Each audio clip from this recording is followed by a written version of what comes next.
শ্রী শ্রী জগন্নাথ দেবের লীলা পর্ব 34। জগন্নাথ দর্শনে মহাপ্রভু। মহাপ্রভু শ্রী চৈতন্য গরুর স্তম্ভের পিছনে দাঁড়িয়ে জগন্নাথ দর্শন করতেন। যাত্রীর প্রচণ্ড ভিড়ে ঘটনাক্রমে এক উড়িয়া মহিলা নিচে দাঁড়িয়ে জগন্নাথ দর্শনে অসমর্থ হয়ে গরুর স্তম্ভে চড়ে অন্যমনস্ক হয়ে জগন্নাথ দর্শন করতে থাকে। সহসা তার একটা পা মহাপ্রভুর কাঁধের উপর রাখে। তাই দেখে গোবিন্দ তাড়াতাড়ি তাকে ঠেলে সরিয়ে দেয়। কিন্তু মহাপ্রভু বলেন, গোবিন্দ, ওকে বিরক্ত করো না। আহা, ভগবানের চিন্তায় কেমন মগ্ন চিত্ত, যার ফলে সে আর কিছুই জানতে পারে নাই। মহিলাটি অবশ্যই নিজের ভুল বুঝতে পেরে মহাপ্রভুর চরণে পড়ে তার ক্ষমা প্রার্থনা করে।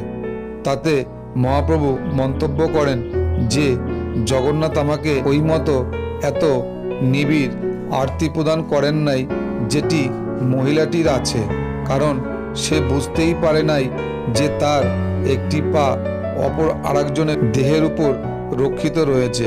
আহা, কি ভাগ্যবতী সে!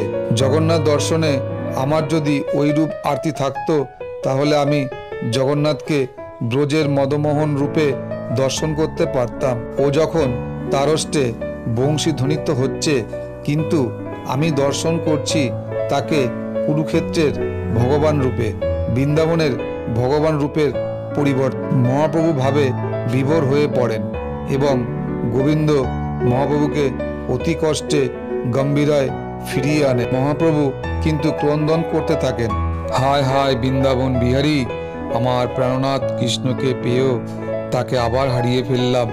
কে আমার কৃষ্ণকে নিয়ে গেল? এ আমি কোথায় এলাম? তিনি মূর্ছিত হয়ে পড়েন ও গভীরভাবে ভাবাপ্লুত হয়ে পড়েন।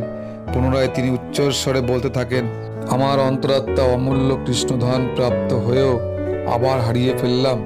শ্রী চৈতন্য মহাপ্রভুর শেষ জীবনে এইভাবে ভক্তের ভাব প্রকাশ করেছেন। নীলাচলে নীলমাধব প্রভু জগন্নাথ, ভক্তজনে কৃপা করো, দাও গো আশীর্বাদ। জয় জগন্নাথ। হরে কৃষ্ণ কৃষ্ণ কৃষ্ণ হরে হরে, হরে রাম রাম রাম হরে হরে।